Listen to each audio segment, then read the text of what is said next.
Hello and welcome back to another episode of Critical Reactions with your host Bryan. We're going to do a special selection, which is where one of you tell me exactly what it is I need to check out. Today's special selection comes at us from Rudy. Dina Elwedidi, Dawayer. Let's see. Artist as described as a personal song related to having been stuck in despair. All right, let's dig into this, see what they're bringing to the table today.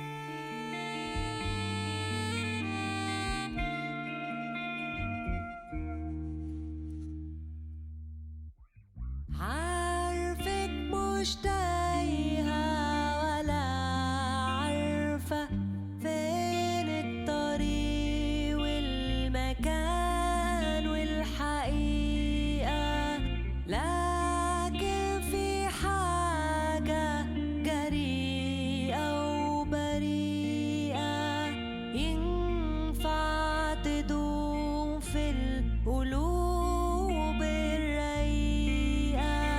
عارفك مش تايهة ولا عارفة فين الطريق والمكان والحقيقة. I love the amount of bass resonance لكن في حاجة in the overall sound. It's just جريئة really warm, وبريئة foundational component to the song. في القلوب الرقيقة.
Yeah, I love the way the little vocalizations end up harmonizing with the delay. It's such a great decision. يا عامل يا حاير يا ماشي في دواير، يا نايم وصاحي في كل السراير، يا عامل يا حاير يا ماشي في دواير، يا نايم وصاحي في كل السراير، يا عامل يا حاير يا ماشي في دواير، يا نايم وصاحي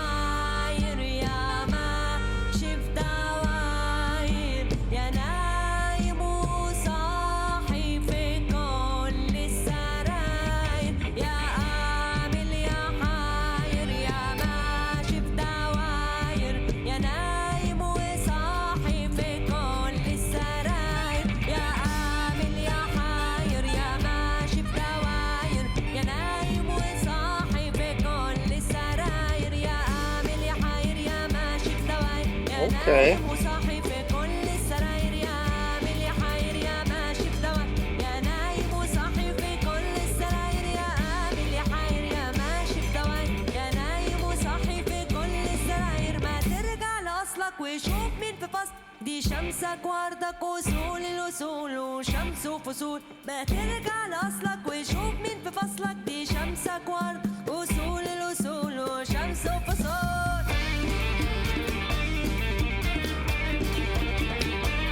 Very interesting.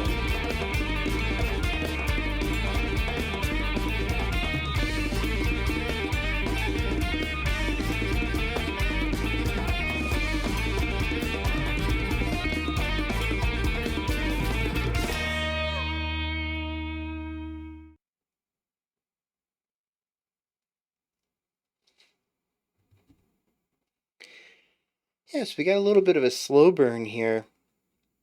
A bit of a staggered slow burn, actually. We have a fully realized A section that I think was cleverly placed, not only because it allows the song to have a little bit of movement and direction for the full band to play within in the opening minute of the track, but a lot of these ideas do end up coming back in variations at the height of the movement. So it not only sets the stage for the song itself, but it literally sets up foreshadowed concepts. It's just very well done. I also found it fascinating, the combination of sounds. I kind of wish the timing would have been that we checked this out last week during Worldish Music, because I think it's fits very well with that. Vocally and especially in the percussive elements, and maybe even we could say in the sax melody, since it tends to pair itself with what the vocals are doing. Very much a Middle Eastern sound. But the electric guitar and the electric bass bring about a very Western rock sound to it. And it's just a really nice meeting of the two. It's interesting because when the electric guitar isn't present, it feels very folkish for the region. When it kicks in, though, it almost feels like it shifts modes, keys, maybe. It pulls a completely different characteristic out of the song, and it isn't, I want to say, even just the timbre that does it. It's something about what the guitar is playing, which I think might be outside the scope of the region's traditional harmonic devices, and something that is a bit more Western. In fact, that the composition of it even is a merger of the two styles of music. I don't know about that one for sure, but that's what my gut is telling me based on what I heard there. Um, dynamics. Dynamics. Yes. All right. I just want to put the focus on the sax player for a little bit. The sax in its opening, and we hear another version of this at the end, as I already mentioned. We start out really quiet, we build until we get very high, and then we come back down. It's this rising and falling pattern, this breathing that we get out of the saxophone, and like I mentioned during the opening section, is paired, I think if I remember correctly, what was going on with the vocals. It is this concept of breath, of rising action and falling action, rising action and falling action. But what I think is even more interesting isn't just that, which is already pretty cool, because it really shouldn't be an oddity, but we just don't hear a lot of that on the channel, so I like to point it out when we do. It is one of my favorite things about music is dynamic usage, and somehow I wound up with a rock and metal channel, which typically has they run at 11 and then 8 for a quiet section, and that's it. You get one or the other. It's a switch. And so I just really like music like this, and it comes about a lot with aerophones. I don't know if that's because aerophones are used in genres of music that tend to use it, or if it's just easier to do like this. I know it's not as easy to do that on a traditional piano, for instance, or even a guitar. Rising volume would really need a knob of some sort, or like the volume pedal. Electric guitars have that. When it comes to like percussion, it's more of a roll. You start with a little intensity and rise up, and then you bring it back down. But anyways, it shows up a lot in classical and jazz, and not so much in rock and metal. But anyways, like I said, what's more interesting here is that at the peak of it, we hold the note, we rise up, we hit the loudest moment, and then there's a breath, a stopping point before we hit the highest note, and we sort of slide into that too. And I think it's a really interesting choice to take all this energy, hit this peak, and then do another minor rise into it to come out. And that minor rise comes at the highest note, the one that should be the most powerful, and feels quite weak getting into it. It is, well, to be honest, we can look at this in a couple different ways.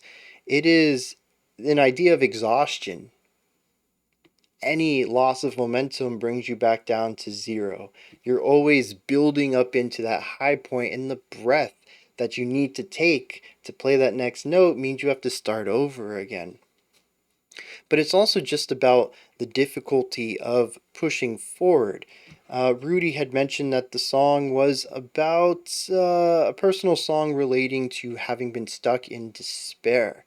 And despair, like depression, it's the difficulty of doing things, of just pushing forward. Things that most people would take for granted as just something that they do in the normal days. Monumental tasks for somebody who is suffering from either of those. And I think having that feeling of exertion as the first thing we hear from this track is exceptionally important. And it's something that is done through the use of dynamics. We also have width dynamics, which I think is pretty typical for most slow burns. We start with minimal instrumentation and build to maximal instrumentation. I really like the way they do it because it's paired with another dynamic component, which is tempo. We have this massive accelerando at the end of the track that increases our tempo by twofold, maybe threefold even. I wasn't checking the tempo at any moment in here, but it was quite a bit faster. So not only do we get louder, we stack on more instruments, but we also speed the song up. It is accelerating at such a pace on so many different levels that it can't help but drag the listener into the what's the word I want? The challenge that's ahead of them, right? I don't know if this is a perfect read of the song, but if it is about despair and the beginning is about the difficulties of doing something as menial as maybe even just getting up out of a seat or out of a bed in order to do the first task on your to-do list, this is finding a momentum and allowing whatever effort you put in to start one task to allow you to pull yourself to the next. That's my read of this anyways. Maybe that'll change when I hit the lyrics, because despair is a general term, and you can write a lot of different angles on despair. But yeah, it's this acceleration, and given the, I don't necessarily want to call it brightness, but power that came out of the final 20 seconds of the track, give or take, it it feels like it's an empowering type of acceleration. But the idea is that it's a boulder rolling down a hill. Once you get it started, it's not going to stop, and you just got to work with it. The difficulty is getting it started. And so the dynamics end up being an exceptionally important part of the song. I don't know if it's specifically the intended read, but it is a uh, first time. What was it? I mean, it's my first time read. It's a preliminary read on the song, and like I said, I might revise it a bit after the lyrics.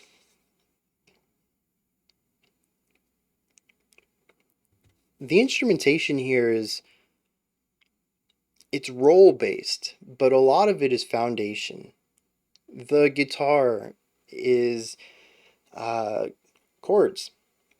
Even when it turns on the heavy distortion at the end, it's chords. The bass is pedal tone. It's practically a drone at times.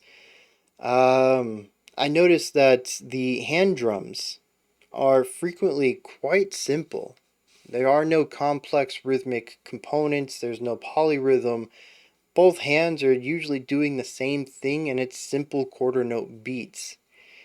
There is a vast simplicity to a lot of this track up until we get to the more complex ending that I think elevates everything, assuming I have a correct read on this. If the difficulty is even getting started, if the despair is something that keeps you down so much, even the simplest of tasks feel complex and weighty. And so I really appreciate that after we start off the track with some of this weight, right? We have this saxophone that has such a tough time just getting this idea out. We have the bass, which is just a single tone. We get rid of all that and break it down just to vocals. I really like that idea.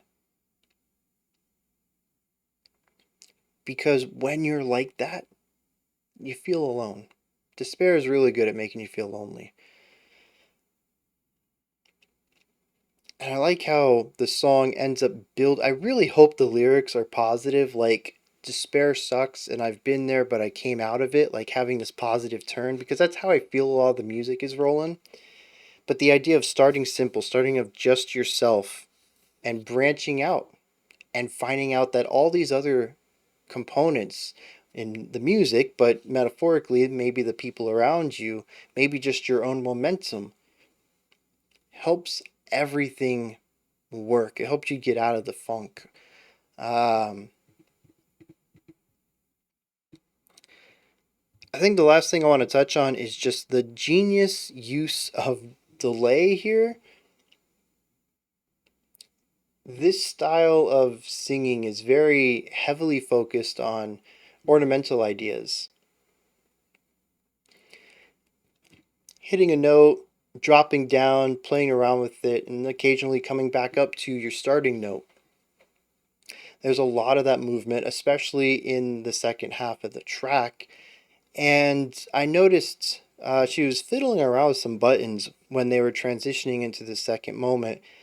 I didn't know what they were for, but as soon as she came in with the vocals, it was an echo, a delay, one of the two. Just it allowed her voice to linger longer after she sang, after she released the note. And this basically gave her a voice to harmonize with.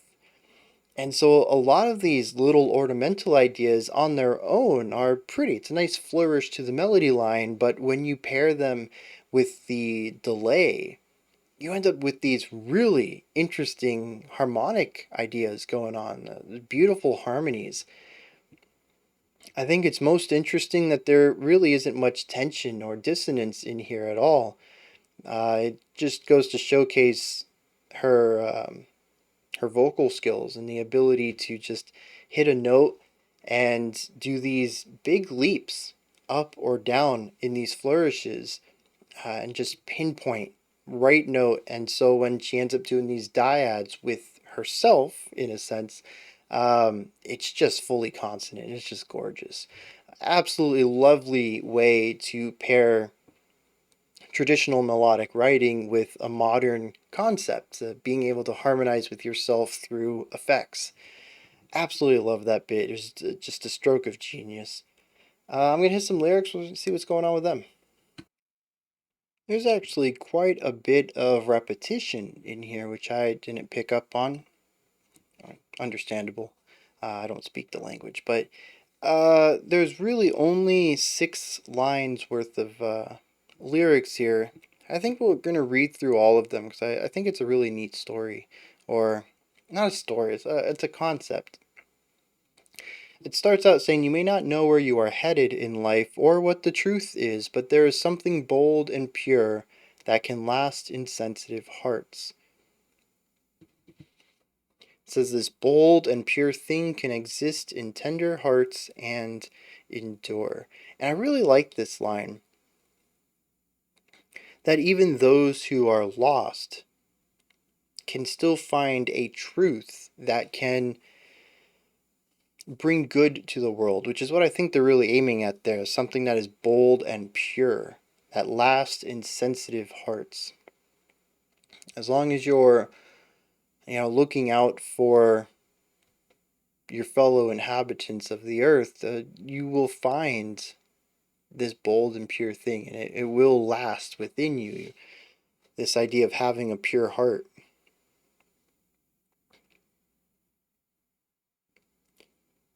And then for quite some time, it says, "O hope, O wanderer, O one who is stuck in circles, you are both asleep and awake in every bed."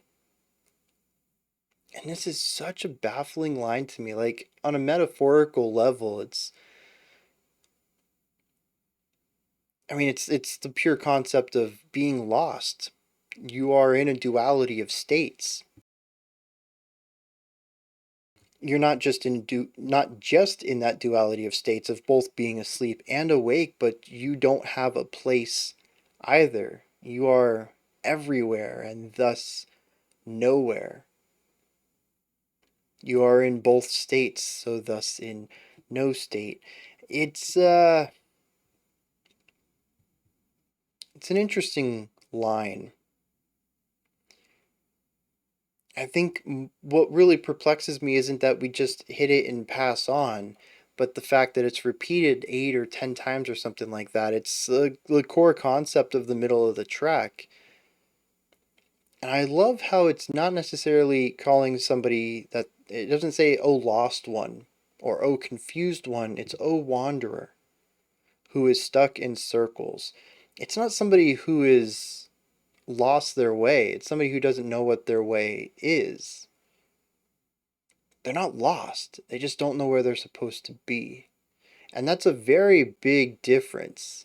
It doesn't feel like it on the surface, but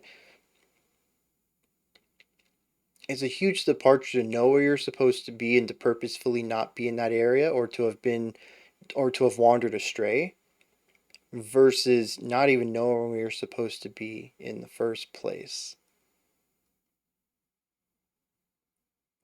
It's a lack of knowledge, I think, that differentiates the two. But through all of this, we reach the end of the lyrics. It says, "Don't look back at where you came from, but see who is in your life now."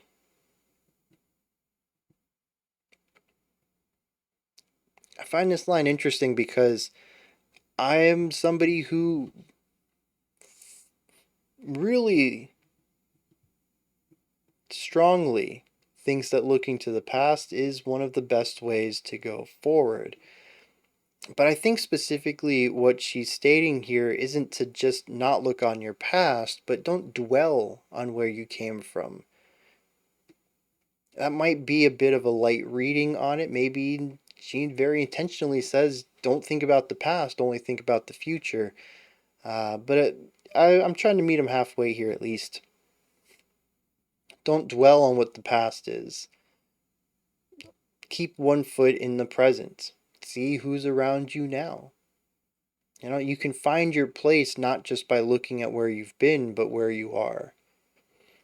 The final line is, "This is your sun and land, the roots of roots, the sun and its seasons." This is the place you're supposed to be. I think that's where this ends up being.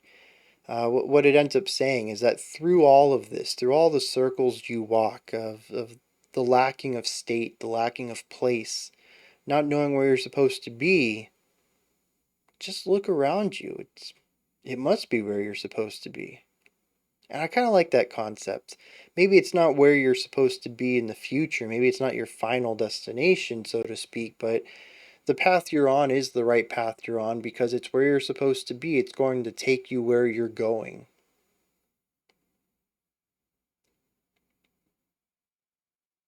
And I like that read. Again, I don't know if that's specifically what they're saying. There is a bit of a translation thing going on here where maybe some stuff gets lost in the translation, but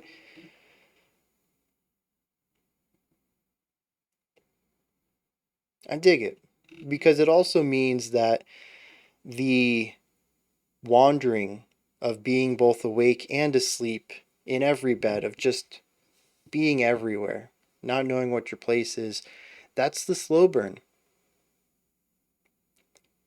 We keep doing the same things and we see different faces, different places, but it's all the same thing under the surface. By the end of it, though, with the accelerando, says, look at who's in your life now. I think it's really interesting that the vocalist decided to take that moment to not face the camera anymore and to turn towards the saxophonist, I think it was what it was, and see the people around them. This is also the biggest moment of the track. It's when all the instruments are playing. It is when the song has finally reached its full final form. The slow burn has reached its peak. It is in its most complete moment. Yeah, it all works together really nicely. Um, those are my thoughts on Dina El Wedidi's Dawayer. Let me know what you thought. Give me your opinions and perspectives and comments down in the comment section. Above that, in the description box, you can find a link to Linktree. You can find my music, the Discord server, ways to support the channel, and so much more. Above that, if you could, like, subscribe, ring the bell. You know, the usual YouTube stuff. I greatly appreciate it. Until next time, remember to be critical, not cynical, of the music you listen to, and have a fantastic morning, afternoon, or evening whenever you choose to watch my videos.